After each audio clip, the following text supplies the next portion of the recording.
why you are here? You tell me why you're here. Why you're here? We're here to film what we believe is a camp for Uyghurs. She threatened to arrest us and demanded we delete our footage, so we had to leave. What's happening here is that this police officer does not want us to film, but what we believe is that that's a camp right there. This is as close as we're able to get. And right over there, we believe are family members, presumably, who could have family members inside that camp, and they're waiting to... This time by 30 plainclothes suspected agents when we tried to visit a different shrine.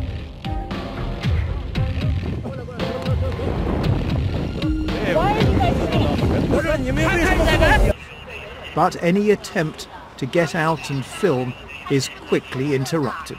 So this is as close as we're being allowed to get to one of these centres. Well, in fact, it seems we're not being allowed to get this close to it at all. China is building a total surveillance state. It's a place where saying, doing, or even thinking the wrong thing can get you locked up in an internment camp. And as you can see, it's a place where foreign journalists are certainly not welcome. What are you guys doing here? Some officials try to stop us filming, but another intervenes. Let them speak, she says. I ask who they're visiting. My dad, he replies. Your dad's in there. Xalqaralıq resmi axbarat vasıtalarının erkin ziyaret qilishigə yol qoyulmagan Uyghur rayonida Xitoyda yaşayotgan bir qism chet ellik ijtimoiy taratquchi olpanlarning sayohat qilib yurgan videolari ijtimoiy taratqularda barg'ansir ko'paymoqda. Qiziqarli yeri shuki, bu xil sayohat videolari Twitter, YouTube'ga o'xshash Xitoyda cheklangan xalqarалық ijtimoiy taratqularda keng tarqatilayotgan bo'lib, atalmış chet ellik sayohatchilar Uyg'ur diyoridagi kevezliklar va zavodlarda ishlayotgan Uyg'urlarni ziyorat qiladi. Bu videolarning tushundirish so'zi oraliqida ular o'zlarining bu ishni xohlab ishlayotganligini aytadi.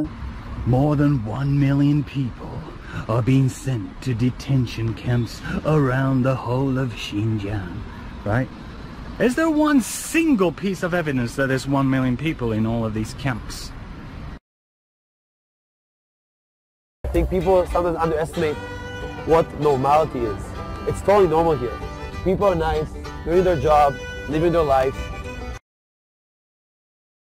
My friends, I highly doubt, just for my first day here in Xinjiang, I highly doubt that all this false claims about genocide against the Uyghurs, it's not true, my friends. Mana bu xil bayonlar atalmış g'arblik YouTuberlar, blogerlar tarafidan Xinjiangga ziyorat, Real Xinjiang mavzuliq videolarda ko'riladi. 2018 yılı Birleşken Devletler Teşkilatı irqi ayrımçılıqqa qarşı turuş komiteti 1 milyondan artıq Uyg'urning Xitoyning jazo lagerlarida tutib turilayotganligini e'lon qilgandan keyin xalqarada jazo lagerlari masalasi asta-asta tonilishga boshlagan edi. Amerika Davlat Majlisi qarmog'idagi Xitoy ishlari ijroiya komiteti 2020 yil dokladida bu sonni 1 milyon 800 ming deb e'lon qilgan edi. 2021 yılı 19 yanvar Amerikanın aldınqı növbətlik hökuməti Xitayning Uyg'urlar ustidan yurgizayotgan zulmlarni irqiy qirg'inchilik va insoniyatga qarshi jinoyat deb jakarlagandan keyin Biden hökuməti bu qarorni saqlab qolgan edi. Shuningdan keyin Angliya, Kanada,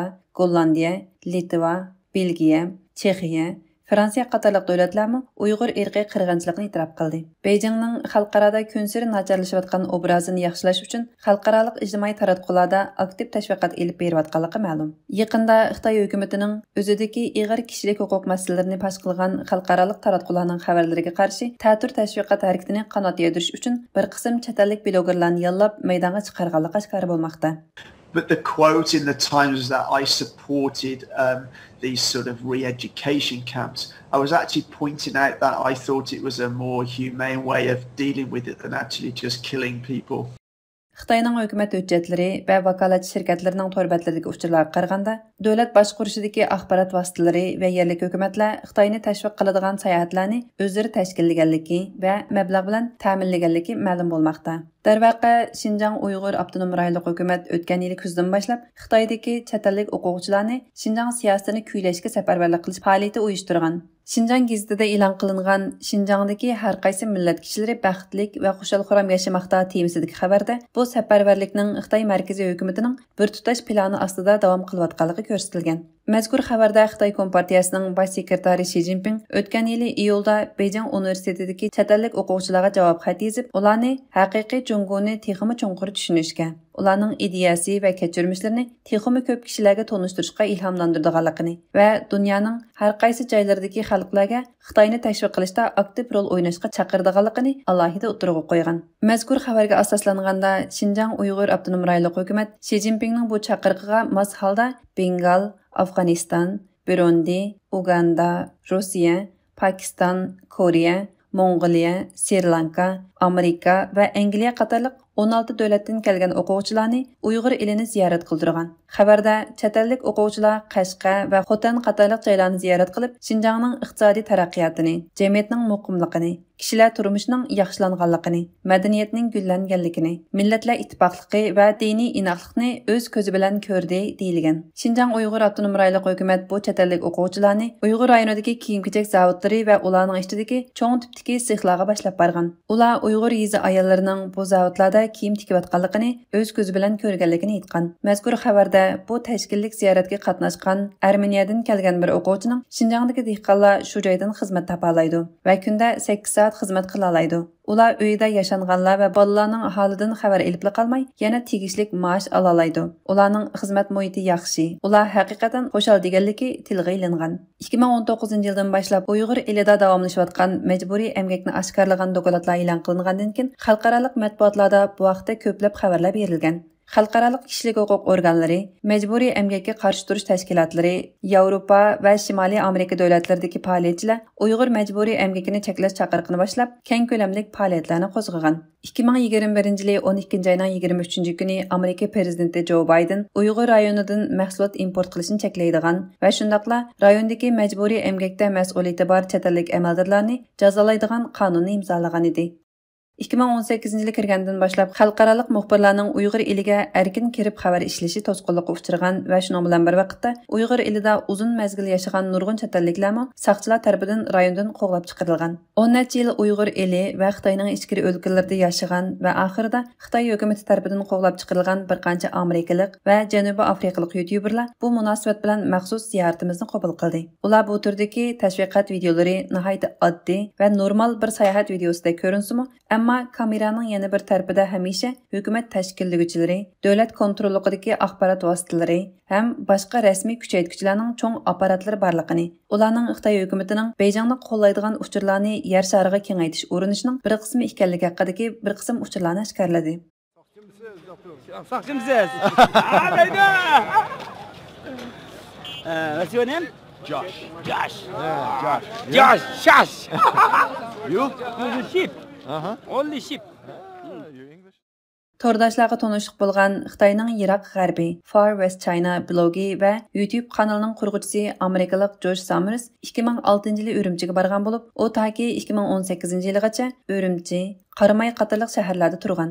Uning Urumchidagi Uyg'urlarning to'y to'ykillari, yemak-ichmaklari, Qashqar Hidgoh masjidida namoz o'qiyotgan Uyg'urlar va mushuningga o'xshash Uyg'urlarning kundalik turmush aks ettirilgan blog yozmalari va videolari Xitoyning ichi va sirtida nihoyat olqishga erishgan. Ammo 2018-yil Xitoy hukumat xodimlari uning Urumchiga qayta kelmasligini aytib, chegaradan qo'g'lab chiqargan. Uning bildirishicha 2015-yildan boshlab Xitoy hukumati Uyg'urlarga qaratgan bostirishni kuchaytirish bilan bir vaqtda Xitoyda turayotgan chet elliklarga bo'lgan tekshirishni kuchaytgan. Bo'libmi ijtimoiy taratqularda Uyg'urlar va Uyg'ur rayoni haqida yozma yoki video chiqardiganlarga nisbatan texmi qattiq bo'lgan. Josh Summers bu vaqtda radiomizning maxsus ziyoratini qabul qildi. U mundaq dedi: They didn't like somebody running around like I was with a camera in the region. China hükümeti aşı rayında mendek kişilerin kamera bilen ayınıp yürüyüşünü yaktırmaydı. Benim u yerde yaşım, etrafını süratke ve filmge erişim Xitayni rahatsız kıldı. Şunu ola meni xuddi cinayetçine sorak kılgandek sorak kıldı. Eğer siz benim blogumga kirip qaraydigan bolsanız, işlegen sayahat videolarim ve yazımlarımның hammasi Xitayning qonuniga uygun. Men u yerdeki vaqtimda Xitayni tanqidlaydigan hech qanday söz hareketde bo'lmadim. Men faqat u yerdeki ishlarni ko'rdim, xolos. Lekin ular nemishqidir, shuni xohlamadi. Ular meni tutqun qildi va so'roq qildi.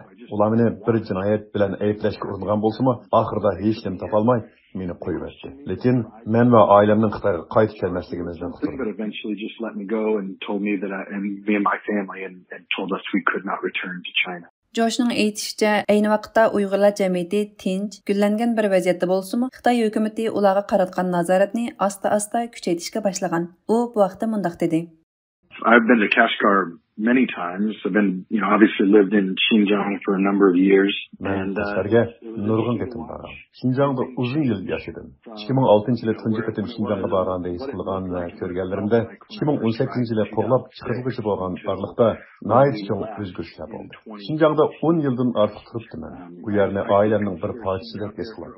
Hozir ijtimoiy taraflarda tarqalgan videolarga qarsam, u yerlar to'ng'isiz bo'lib ketdi. Afsuslanarli shuki, yaqindan buyon yuz bergan o'zgarishlarga qaraganda bu yerni burunqidek bexatar deb qaramayman. Because of everything that's happening, it's just not a place that is considered safe. Josh Summers 2014-yılı Xi Jinping'nin Uyghur rayonunda ziyaretde buluşu ve 2016-yılı Chen Quanguo'nun Uyghur Abdunum Rayonluq Partiyakomining sekretari bo'lib tayinlanishi bilan Uyghur rayonida rasmiy saqchi davlati qurilganligini ta'kidlab o'tdi. When you just come as a tourist and visit, you can't really tell, but if you live there, agar siz sayohatchi bo'lib borsangiz, pek ko'p narsalarni his qila olmaysiz. Ammo u yerda yashasangiz, muringizda 50 kiloluk bir temirni ko'tarib yurgandek yashaysiz. Chunki har bir harakatingiz, har bir salomlashgan kishiniz va hatto har bir setib olgan narsangizmi qattiq nazorat qilinayotganligini bilib tursiz. Siz gap qilishgan kishilardan so'ragan savollaringiz siz so'roqqa tortilgan kuni sizdan so'raldi. Meni so'roq qilganda soqchilar mening nemishqa u kishiga gap qilganligim, bu yerga nemishqa borganligimni so'ragan. O'zingizning har doim nazorat qilinib turganligini bilib turib yashash bektas. And it's not an easy way to live when you know that everything you do is being surveilled. Onun aytishicha, o 2018-yılı Ürümchidan ayrılgandan keyin Ürümchi, Qaramay va Qashqarlarda ko'rgan va anglaganlar haqida hech qanday mazmun chiqarmagan. Chunki u ashu yerlarda tanishgan do'stlarining avarchilikqa uchrab qolishidan ansiragan ekan. U Ürümchi cho'ng bozor atrofini aylanib, Uyg'urlarni xotirjam, xushal deb tanishtirayotgan chet ellik sayohatchilar haqida to'xtalib mundaq dedi. They were probably even more likely to believe whatever propaganda they read. Balkim ular o'zi to'qigan tashviqotga ishinib qolsa kerak. Lekin ular, qaranglar, men u yerda xushal sayohat qilyapman deyishdan burun, Ürümchi cho'ng bozorining haqiqiy Ürümchi turmushini ifodalaydigan o'rin emasligini bilishi kerak. Chunki u yer faqat 10 yil burun maxsus sayohatchilar uchun yasalgan. Shunga mening u YouTuberlarga deydiganim, YouTube, Twitter va Facebook'dagi ijtimoiy taraflarda deyotgan gapinglarning oqibatini o'ylab ko'ringlar. Bu yerda kishilar haqiqatan zulm ko'rib o'tiradi. Siz ko'rmagan bo'lsangizmi, u kishilarni tanımasangizmi, u kishilar mavjud. Shunlashqa, ashu zulmga yordamlashgan kishilardan bo'lib qoladi. You need to be careful to not be the person that helped to make that possible, that suffering possible. Xitoyda 10 yil turgan va Xitoy haqida ishlagan videolari sababli oxiri Xitoydan qo'g'lab chiqarilgan to'rdoshlarga Lavay 86 va Sirpanza nomi bilan tanishliq bo'lgan Amerikalik Matthew Tai va Janubiy Afrikalik Winston Sterzelmo o'xshash nuqtani o'tirg'a qo'ydi. Ularning bildirishicha, ko'rinishda erkin ko'rinsimi, amaliyotda Xitoy hukumatining tashviqoti uchun ishlayotgan bu xil chetalik blogerlarning videolarining asli maqsadini va uningdagi yolg'onchilikni bir qarab bilib olg'ili bo'ladi ekan. Because China is so opaque and they block all the real news. Nobody really gets to see. Çünkü Xitoy haqiqiy xabarlarni cheklaydi. Hech kim haqiqatan nima ishlarning bo'layotganligini bilolmaydi. Ular rasmiy xabar kanallarining muxbirlarini kirgizmaydi. Ularning naq maydonga berib xabar ishlashiga, videoga elishiga yo'l qo'ymaydi. Shunga Xinjiang haqida uchur izlaganlarga ashundaq saxta yasalgan atalmış sayohatchilarning tashviqoti uchraydi. Are these ridiculous curated tours that these propagandists go on?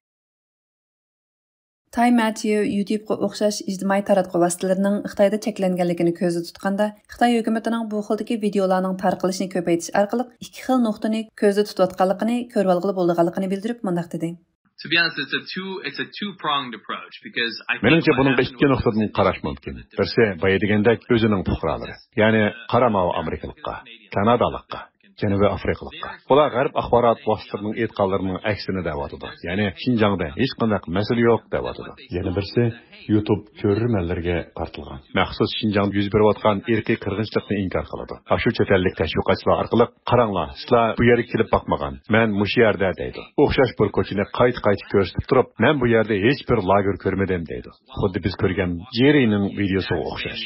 Kind of city block of the Grand Bazaar over and over again. Like, for example, if you look at Jerry's video, Tay Matthew tilga algan Jerry Goody ismli bu kishi Xitoyda turayotgan Janubiy Afrikalik kishi bo'lib, u yaqinda Uyg'ur rayonining markaziy shahri Urumchiga joylashgan eng asosli sayohat nuqtasi bo'lgan xalqaro cho'ng bozorning ko'chalari, do'konlar va kashlik bozorlarni aylanib yurgan ko'rinishni YouTube'da e'lon qilgan. U kishi videosining oxirida shu qisqagina ziyaratidan yakun chiqarib mundaq deydi. My friends, I highly doubt. Just for my first day here in Xinjiang.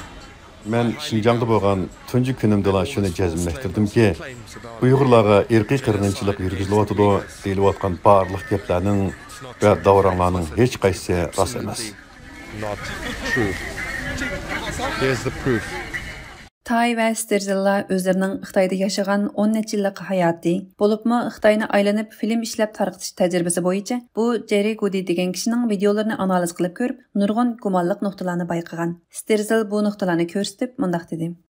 He walks around in a circle inside the Urumqi Grand Bazaar, which all of the other YouTubers have been to the exact same spot. O Urumchi'de çoğ bazardaki başka YouTuberlarmı daim ko'rsatadigan bir ko'chani aylandi. O aşı ko'chaning bir bejidan kirib, meydanni aylanib, yana shu atrofdan boshqa yerga bormaydi. Agar sizlar sun'iy amra xaritasini izlasanglar, Urumchi çoğ bazarga oid rasmlarga qarasanglar, uning aşı ko'ringan bir munarning atrofida aylanganligini ko'ralasizlar. Bir yerni necha qatim cho'gilabla qaranglar Şinjan nima degan yaxshi. Bu yerda irqiy qirg'inchilik yo'q degan ideyani tashviq qilyapti. Agar sizlar Google xaritasidan butun Şinjanga qaraydigan bo'lsanglar, Urumchining bo'libmi u cho'ng bozorning qanchalik kichik bir doira ekanligini ko'ralasizlar. Şinjan bek kengri bir zamin. Xitoy xaritasining 6dan birisini egallaydi. Shunga bir Xitoychini, Xitoy mantiqasini bilmaydigan, Uyg'ur tilini asla bilmaydigan bir ahmoq YouTuberning kichikini bir ko'chani aylanibla bu yerda irqiy qirg'inchilik yo'q deganini isbotlash mumkin emas. Who cannot speak the Uyghur language, who knows nothing about the culture of China, can walk around in this tiny little area and claim that there's no genocide or any bad things happening in China. Bu YouTube blogeri Jerry Goody'ning yuqorida tilga ilingan videosi 2022 yili 24 yanvar YouTube'da e'lon qilingandan hozirgacha 60 ming qitimdan ko'p ko'rilgan. Jerry Goody Xitoy hukumatining o'rlashtirishi bilan Uyg'ur eliga berib, sayohat filmi ishlagan nurg'unlagan chet-elliklarning faqatli biridir. Uning Uyg'ur elidagi videolarining aslida Xitoy doiralarining to'liq kuzatishi va o'rlashtirish ostida suratga ilinganligini bayqay olgan Sterzill yana munolarni ta'kidladi. Because it's there for tourists, both domestic Chinese tourists and of course international tourists. Urumchi cho'ng bozori Xitoy va chet ellik sayohatchilar uchun ochilgan o'rin. Shunga u yerda Uyg'urlarni so'lgan lagerlarni, ular yo'g'izlayotgan bostirishlarni, diniy e'tiqodga bo'lgan chekimlarni ko'rolmaysiz. Albatta siz ular ishlagan filmlarga diqqat qilsangiz, ularning atrofida nurg'un kishilarning uningga agishib yurganini, uni kuzatib turganini ko'rolasiz. Ular hargizmo maxfiy holda uningga agishmaydi. Ular bir guruh bor. Shu film jarayonini boshdan oxir o'rlashtirdi. Film ishlovchini mehmonxonaga o'rlashtirdi. Filmga oldigan o'ringa olib turdi. Tarjimonlik qiladi. Ular ichida hukumat amaldorlari bor. Saqchilar bor. Ular film ishlovchining xato gap qilmasligi, xato harakat qilmasligi va xato o'ringa kirmasligiga kafolat qiladi. Now of course that does include government members. It does include people that are there for the Chinese government security to make sure that he doesn't say the wrong thing, doesn't show the wrong thing, doesn't go down the wrong place. Tay va Sterzilla hozir o'z davlatlarida turib Xitoy vaziyatiga munosabatlik videolarni YouTube kanallarida davomli e'lon qilmoqda ekan. Ularning aytishicha, yaqinda bir vakolatchi ularning ilxat adresiga xat solgan bo'lib, bu vaqtda Tay mundaq dedi. Yeah, so an agent of the Chinese government reached out to us via email.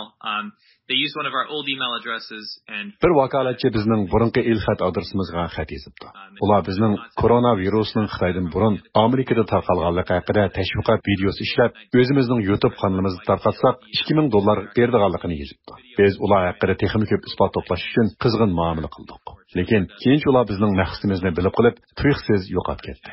Xitoydagi vositachi shirkatlar chet ellik YouTuberlar bilan Xitoy hukumati orasidagi ko'riklik rol o'ynagan. Xitoy hukumati bu shirkatlar orqali ijtimoiy taratqularda Xitoyni xalqaraga yaxshi qilib ko'rsatish va o'zidagi ig'ir kishilik huquq masalalarini yepish maqsadiga yetish uchun chet ellik yollanma tashviqotchi va yolg'on uchur tarqatuvchilarga erishalaydi ekan. Xitoyda uzun yil turgan va Xitoyning bir balvog'i bir yo'l tashviqotini qilishga taklif qilingan, Xitoy tilida nurg'un programmalarga riyosatchilik qilgan amerikalik komediya artisti va rap naqshchi Lily Parley bu vositachi shirkatlarning qanday qilib xizmat qiladiganligini yaxshi biladiganlarning biri ekan.